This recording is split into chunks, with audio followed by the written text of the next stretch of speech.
আসসালামু আলাইকুম, কেমন আছেন সবাই? আশা করি সবাই ভালো আছেন। তো জীবন থেকে নেওয়া এপিসোডের আজকে তৃতীয় পর্ব। আজকের পর্বে থার্ড পারসনের কারণে ভেঙে যাওয়া একটা গল্প শেয়ার করব। আশা করি আপনাদের ভালো লাগবে। গল্পটা পাঠিয়েছে কক্সবাজার থেকে রহিম নামের এক ভাই। তো চলুন দেরি না করে গল্পটা শুরু করা যাক। আমি রহিম, ওর সাথে আমার রিলেশন ছিল 5 বছরের, কিন্তু আফসোস আমি একটা বারের জন্য তার নিখুঁত অভিনয়টা ধরতে পারিনি।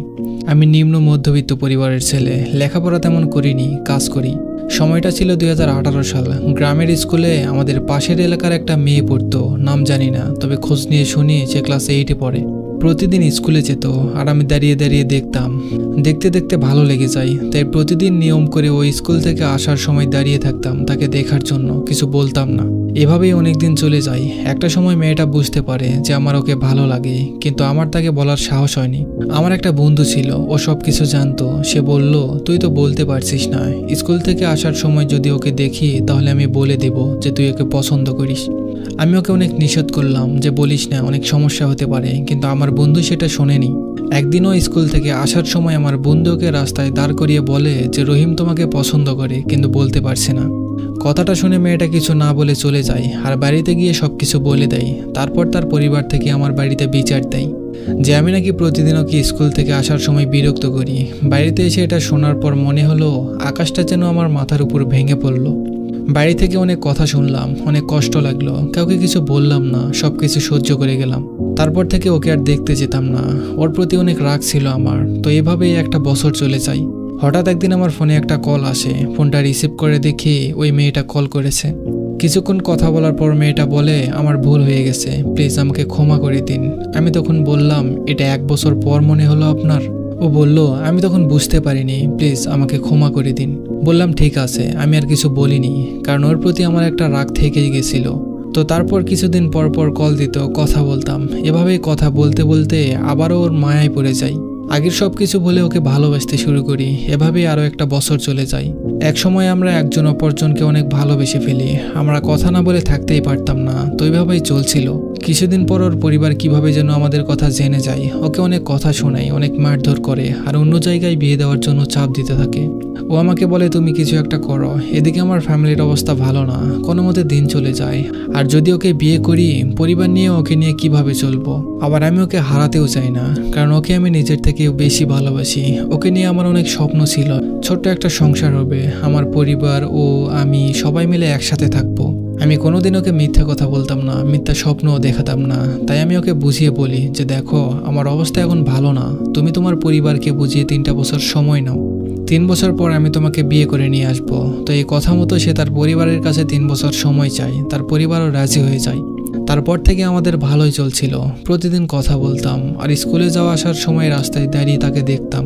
মাঝে মাঝে ওর সাথে আমার ঝগড়া হতো, আবার সবকিছু ঠিকও হয়ে যেত। ওকে আমি অনেক ভালোবাসতাম, ওকে হারানোর অনেক ভয় পেতাম। কখনো হারিয়ে গেলে আমি কি করব, এটা ভাবতেই অনেক কষ্ট লাগতো। এভাবেই 3টা বছর চলে যায়। ওর বাড়ি থেকে বিয়ের কোনো চাপ দিল না। ভাবলাম যখন বিয়ের চাপ দিবে তখন না হয় বিয়ে করে নিব। এভাবেই চলতে থাকে। আমি ওকে নিয়ে অনেক গর্ব করতাম। 6 বছর হয়ে গেল আমার সাথে রিলেশনে আছে। 8-10টা মেয়ের মতো একসাথে 8-10টা ছেলের সাথে রিলেশন করে না, শুধু আমার প্রতি আসক্ত হয়ে আছে। কিন্তু এই 2024 সালের সেপ্টেম্বরের 26 তারিখে একটা ছেলে আমাকে কল করে ওর সম্পর্কে কথা বলে আর ওদের কিছু ছবি দেয় আমায়। আমি ছবিগুলো দেখে নিজের চোখে যেন বিশ্বাস করতে পারছিলাম না। ঠিকমতো দাঁড়াতে পর্যন্ত পারছিলাম না আমি। আর এটাও বলল ওর সাথে নাকি ওর 3 বছরের রিলেশন আছে। এগুলো শুনে আমার আর বাঁচতে ইচ্ছে করছিল না। ইচ্ছে করছিল এখনো মরে যাই। একটা মেয়ে আমার সাথে রিলেশন থাকাকালীন আরেকটা ছেলের সাথে রিলেশনে গেছে, তাও আবার 3 বছর ধরে আছে, কিন্তু আমি কিছুই জানি না। আমাদের রিলেশনের এতগুলো বছর একটু একটু করে সন্দেহ করলেও কোনোদিন কিছু বলিনি। অনেক বিশ্বাস ছিল, প্রথম ভালোবাসা তো তাই অনেক বিশ্বাস করতাম। কখনো ভাবিনি ও আমাকে এভাবে ঠকাবে। অনেক স্বপ্ন ছিল যার হয়তো কখনো পূর্ণতা পাবে না। শেষ পর্যন্ত আমি বুঝতে পারলাম নারী কখনো এক পুরুষে আসক্ত হয়ে থাকতে পারে না। নিজের জীবনের চেয়েও বেশি বিশ্বাস করতাম যাকে, সেই এখন আমার বিশ্বাস ভাঙার কারণ। ওর সাথে আর আমার কোনো যোগাযোগ নেই, হয়তো আর কখনো হবেও না। আমি যদি জানতাম তুমি আমাকে এভাবে কাঁদাবে, বিশ্বাস করো আমি মরে যেতাম, তবুও তোমাকে ভালোবাসতাম না। আমি তোমাকে বিশ্বাস করেছি, তোমার ভালো খারাপ সব নিয়েই তোমাকে ভালোবেসেছি। ভেবেছি তোমাকে পেয়ে গেলে সব ঠিক করে ফেলবো, কিন্তু তুমি তো থাকলে না। কি করি নাই তোমার জন্য। তো এই ছিল আজকের আমাদের গল্প। আশা করি আপনাদের গল্পটা ভালো লেগেছে।